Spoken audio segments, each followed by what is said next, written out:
আমার তো ওই অপেক্ষা থাকলে হবে না, আগে থাকতে আমাকে এটা করতে হবে। আসসালামু আলাইকুম। তুমি করেছো তো আমার, তুমি ওই দিন আইছে বরিশাল আইছে করেছো আছে না? আছে ডাক্তার ডাক্তার সুলতান ভাই আলে রুম টেম্পারেচার আছে?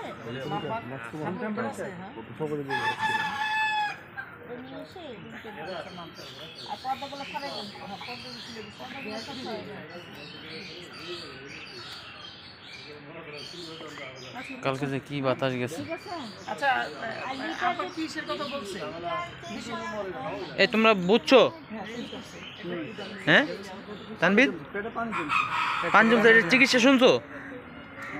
ম্যাম আবার একটু বলেন, আরেকবার বলেন ম্যাম। ম্যাম আবার চিকিৎসাটা আরেকটু বলেন। স্যার বলেন কি সমস্যা ছিল? আমাদের মুরগিগুলো হঠাৎ করে মানে ঝিমাইতেছে এবং ধরার পরে হাতে বমি করছে। যখন আমরা এরকম দেখলাম তখন তাৎক্ষণিক জবাই করছি। জবাই করার পরে আমরা আপা তো আসছে, যেহেতু আপা ডাক্তার মানুষ, পোস্টমর্টম করার জন্য দেখছে। দেখার পরে আপা যেটা পাইলো যে হার্টের গোড়ায় পানি জমছে। হ্যাঁ, হৃৎপিণ্ডের গোড়ায় পানি জমা, যেহেতু পানি জমছে তার মানে লাংসের পানি জমা আছে, তার মানে আমাদের এটা ঠান্ডা জনিত রোগ।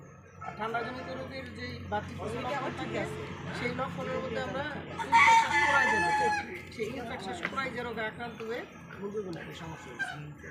তার জন্য আপনার যে ট্রিটমেন্ট দিল সেটা হলো অ্যামক্সিসিলিন গ্রুপের এসিমক্স, আর পাশাপাশি ডক্সিসাইক্লিন গ্রুপের ডক্সি এভেট আর স্যালাইন চলবে। যেহেতু ঠান্ডা লাগছে, ঠান্ডা লাগলে পাতলা পায়খানা হয়ে যায় স্বাভাবিকভাবে, পায়খানা একটু নরম হয়, সেই পায়খানা স্বাভাবিক রাখার জন্য আপনার পরামর্শ হলো একটা স্যালাইন দেওয়া আর অ্যান্টিবায়োটিক প্রয়োগ করে ঘরের টেম্পারেচার নির্ণয় করা, যে ঘরের তাপমাত্রা কতটুকু।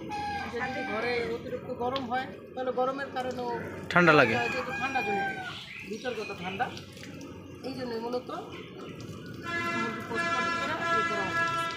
আমরা চেষ্টা করবো আজকে প্রতিটি ওষুধ নিয়ে হিসেব প্রয়োগ করবো, ইনশাআল্লাহ আমরা আশা করি সফল হবো। দিলাম না, আপনি বললেন গত সপ্তাহে এই জন্য এসিএসসি প্রয়োগ না দিলাম। এই জন্য অক্সিটেট্রাসাইক্লিন এবং অ্যামোক্সিসিলিন গ্রুপের দুটো অ্যান্টিবায়োটিক আমাদের। এই বিষয়টা কিন্তু আপনারা ক্লিয়ার হয়ে যান, আপনার যেটা বলবেন যেটা কিনা, যেহেতু আমি একটা অ্যান্টিবায়োটিক দিচ্ছি সিপ্রোফ্লক্সাসিন, আপা জানার পরে বলছে যে যেহেতু সিপ্রোফ্লক্সাসিন উচ্চমাত্রার একটা অ্যান্টিবায়োটিক, দ্বিতীয় পর্যায়ে এটা হয়তো কাজ নাও করতে পারে, এটা না দিয়ে একটু গ্রুপটা চেঞ্জ করে অ্যামোক্সিসিলিন দেওয়া হবে, তাহলে আমাদের দ্রুত কাজ করবে। হ্যাঁ, লিভার টনিক দেওয়ার কথা বলা হয়েছে। লিভারের উপরে প্রত্যেকটা ওষুধের সময়